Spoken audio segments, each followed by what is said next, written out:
A real benefit to being financially fit is learning how to create passive income.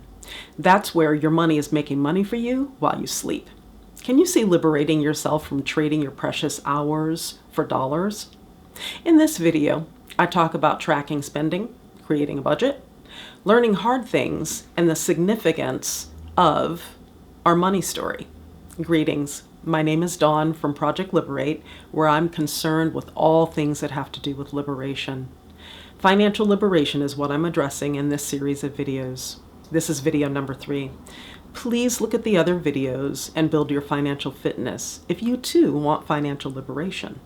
You have to start somewhere, and that somewhere is understanding and tracking your input and output. That's money coming in and how you're spending it, tracking your expenses. One of the books I grabbed off my shelf was Smart Women Finish Rich by David Bach, who is also the author of The Automatic Millionaire. He has the Latte Factor Challenge worksheet that you can use to track your spending. It'll be linked below under More. That's a great way to track where you're spending money you could possibly be investing so that your money can be making money for you. You know what I mean?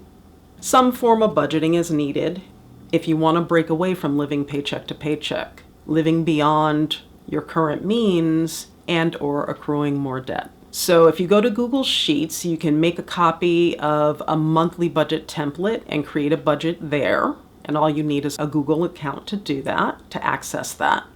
Or you can create a budget in spreadsheets in Excel. A workaround is to simply look at an image, look up an image in Google of a monthly budget and copy that style in Excel or Google. I know that in Excel and I believe Google Sheets, it will track your working totals. So that's the number that you subtract your expenses from. I'm sure YouTube has videos on how to create a budget to make this task super simple. So take advantage of that.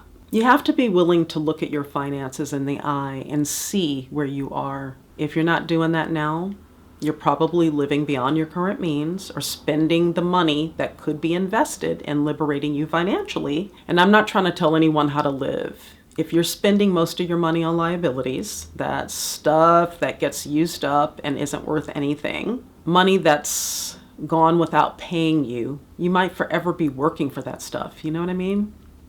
Maybe in your mind you're thinking, I don't know about investing. Why should I invest? Do you realize that you are always participating in the stock market? Now this is a real game changer to understand this. The stock market is where shares or parts of companies are bought and sold. Well, every day you're participating in that. How? You buy goods and services most days, of some sort at least, which means that you are making companies rich. You could also be benefiting beyond just enjoying some temporary thing. I mean, assets over liabilities. EYL. Assets are things that can be liquidated, sold for cash, or pay you cash flow, like a multifamily building where you get paid and rent each month. We'll come back to tracking and budgeting your expenses in the next episode after you've had a chance to track your expenses for a few days and create a budget. If you're feeling uncomfortable right now, know that's normal. And what that's telling you is to not run, because whatever you run from chases you, but that you have work here. This is where you need to give some of your attention, and I assure you that it will lead to a better quality of life. If you're a parent, this is something that you need to address so your children can have this knowledge from an early age. Why should they wait to be any older to really have a better understanding and a better relationship with money? You've felt it before. You've not understood something before. Uncomfortable because it's unknown or hazy. Remember what it's like to get it? Triumphant, victorious. That's where you are now, standing on the precipice, the edge of your financial fitness, the beginning of your financial liberation. Project Liberate. In this journey, I'm addressing all aspects of financial fitness, as I've already said. So now let's take a look at money stories. Stories that we've experienced since childhood and how we're still probably living with them or aspects of them today. So I pulled this from womenwhomoney.com. A money story is a personal narrative about money, and it makes up your beliefs, your thoughts and feelings about money, and affects your financial behaviors. Money stories are often generational and cultural based. Your money story started forming in early childhood. So what's your money story? Here's mine. My parents divorced when I was 5. I had already basically been spending time with my parents and grandparents when they divorced. My mother had gone on the road as an actress with a play called No Place to Be Somebody, and they were supposed to be on a break. Cheers reference. But when she returned, he wanted a divorce. He had found someone new. At my mom's, who was pursuing her career with the man in show business in LA, he in directing and producing and she in acting, they were always looking for the next big break. Code for they had no money. They were starving artists. The phone answering script was, tell them, meaning the bill collectors, I'm not home. I remember scrounging through the couch for money. They were constantly broke. Yes, I experienced the electricity being cut off a time or two. I bet some people can relate to that. At my father's, once he remarried a woman who had a different upbringing and understanding of money, they didn't teach me about money either. They poo-pooed my creative ideas, barked orders about getting a college degree and buying a house, but never mentioned how to do that. My grandmother, Medea, my maternal grandmother, left high school to support her primary family. She grew up from 13 on without her mom because she passed away. And in my time, she was supporting 4 people as an LVN, right? She knew how to stretch $1 by adding eggs and breads and vegetables to hamburgers and meatloaf, right? She wished she could have bought a house, but she carried a full load and a half on her shoulders. She managed to buy a co-op apartment, which I grew up in.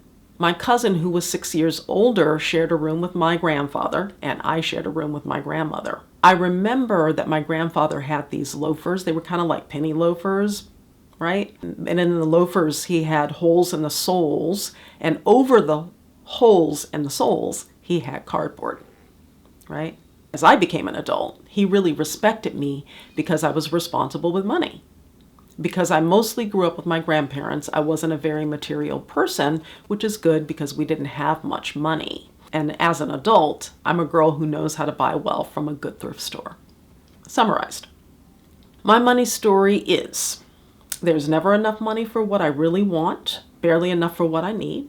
A savings totally defines your worth. Never leave a job before you have another one. Penny pinch.